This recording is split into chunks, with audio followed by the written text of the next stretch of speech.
One of my biggest memories of Harvard came in January 1975 when I made a call from Courier House to a company in Albuquerque, New Mexico that had begun making the world's first personal computer. I offered to sell them software. I worried they would realize I was just a student in a dorm and hang up on me. Instead, they said, "We're not quite ready. Come see us in a month," which was a good thing because we hadn't written the software yet. From that moment, I worked day and night on the extra credit project that marked the end of my college education and the beginning of a remarkable journey with Microsoft.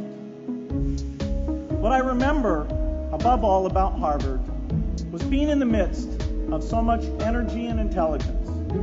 It could be exhilarating, intimidating, sometimes even discouraging, but always challenging. It was an amazing privilege, and though I left early, I was transformed by my years at Harvard, the friendships I made, and the ideas I worked on. But taking a serious look back, I do have one big regret. I left Harvard with no real awareness of the awful inequities in the world, the appalling disparities of health and wealth and opportunity that condemn millions of people to lives of despair. I learned a lot here at Harvard about new ideas in economics and politics. I got great exposure to the advances being made in the sciences. But humanity's greatest advances are not in its discoveries, but in how those discoveries are applied to reduce inequity.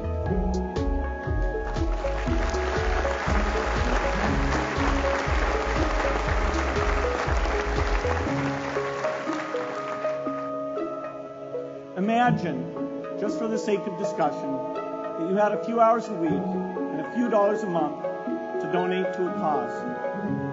And you wanted to spend that time and money where it would have the greatest impact in saving and improving lives. Where would you spend it? For Melinda and I, the challenge is the same. How can we do the most good for the greatest number with the resources we have? During our discussions on this question, Melinda and I read an article about the millions of children who are dying every year in poor countries from diseases that we had long ago made harmless in this country. Measles, malaria, pneumonia, hepatitis B, yellow fever. One disease that I had never heard of, rotavirus, was killing 500,000 children each year. None of them in the United States. We were shocked. We had assumed that if millions of children were dying and they could be saved, the world would make it a priority to discover and deliver the medicines to save them. But it did not. For under $1, there were interventions that could save lives that just weren't being delivered. If you believe that every life has equal value, it's revolting to learn that some lives are seen as worth saving and others are not. We said to ourselves, this can't be true, but if it is true, it deserves to be the priority of our giving. So we began our work in the same way anyone here would begin it. We asked, how could the world let these children die? The answer is simple and harsh. The market did not reward saving the lives of these children, and governments did not subsidize it. So the children died because their mothers and fathers had no power in the market and no voice in the system. But you and I have both. We can make market forces work better for the poor if we can develop a more creative capitalism. If we can stretch the reach of market forces so that more people can make a profit or at least earn a living serving people who are suffering from the great inequities. We can also press governments around the world to spend taxpayer money in ways that better reflect the values of the people who pay the taxes.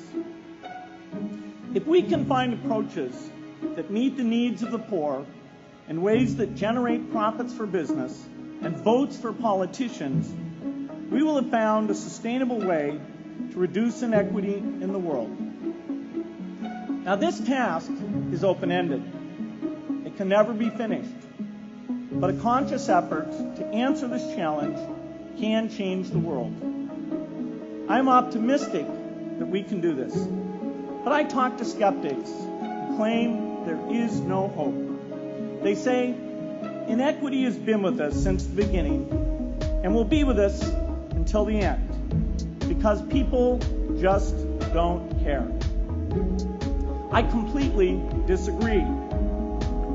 I believe we have more caring than we know what to do with. All of us here in this yard, at one time or another, have seen human tragedies that broke our heart. And yet we did nothing, not because we didn't care, but because we didn't know what to do. If we had known how to help, we would have acted. The barrier to change is not too little caring. It is too much complexity. To turn caring into action, we need to see a problem, see a solution, and see the impact. But complexity blocks all three steps. Even with the advent of the internet and 24-hour news, it is still a complex enterprise to get people to truly see the problems. When an airplane crashes, officials immediately call a press conference.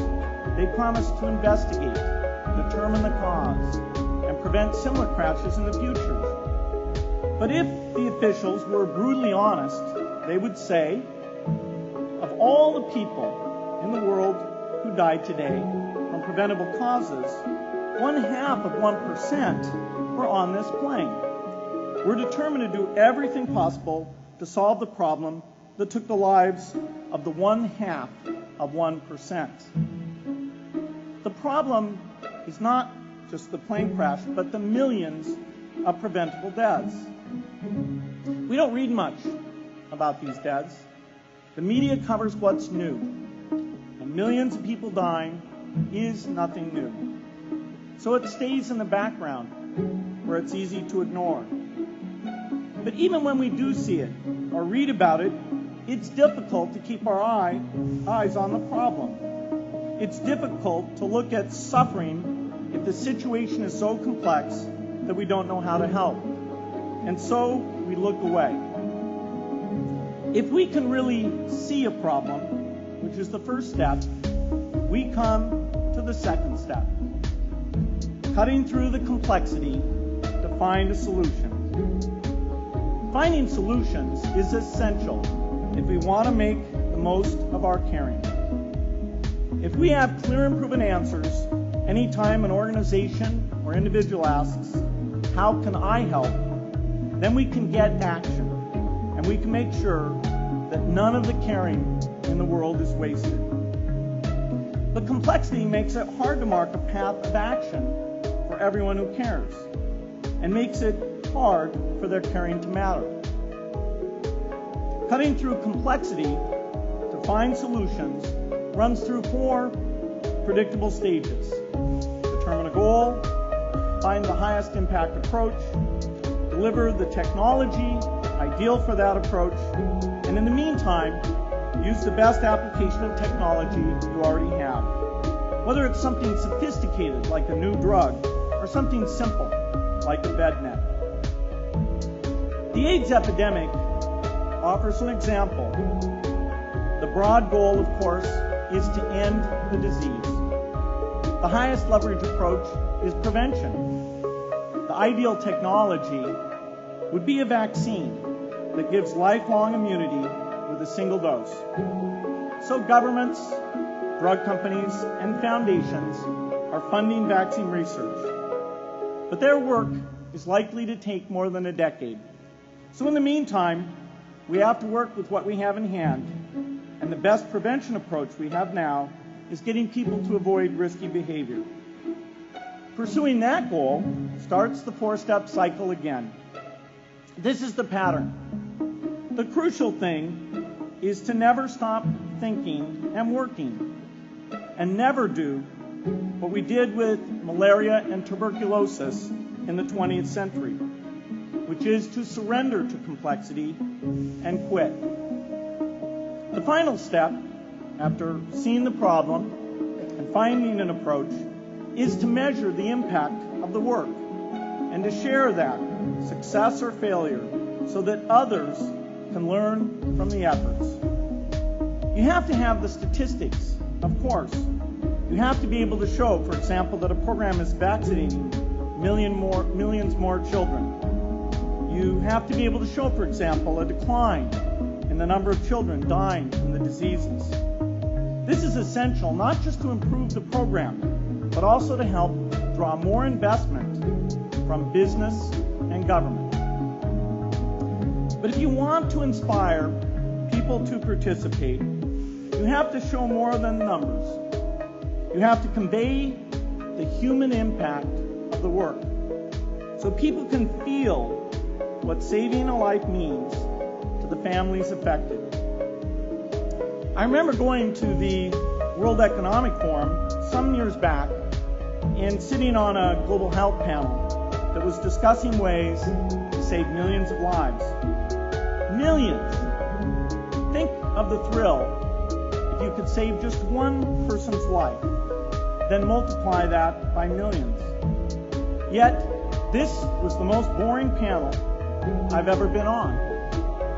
Ever. So boring, even I couldn't stand it. What made that experience especially striking was that I had just come from an event where we were introducing version 13 of some piece of software, and we had people jumping and shouting with excitement.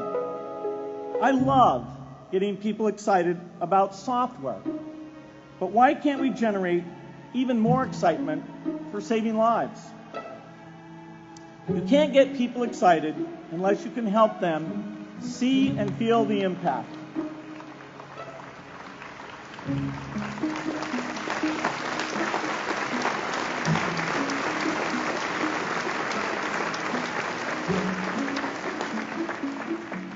The way to do that is another complex question.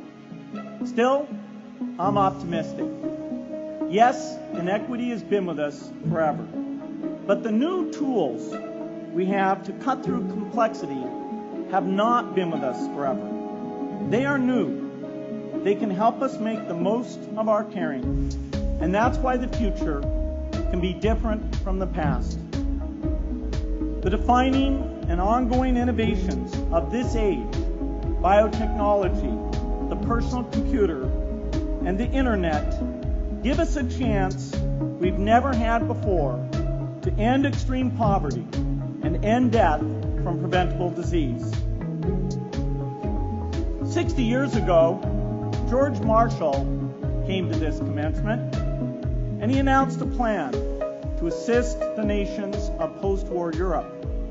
He said, I quote, "I think one difficulty is that the problem is one of such enormous complexity that the very mass of facts presented to the public by press and radio make it exceedingly difficult for the man in the street to reach a clear appraisement of the situation. It is virtually impossible at this distance to grasp at all the real significance of the situation." 30 years after Marshall made his address, which was 30 years ago, as my class graduated without me, technology was emerging that would make the world smaller, more open, more visible, less distant. The emergence of low-cost personal computers gave rise to a powerful network that has transformed opportunities for learning and communicating. The magical thing about this network is not just that it collapses distance and makes everyone your neighbor. It also dramatically increases the number of brilliant minds we can bring in to work together on the same problem. and it scales up the rate of potential innovation to a staggering degree.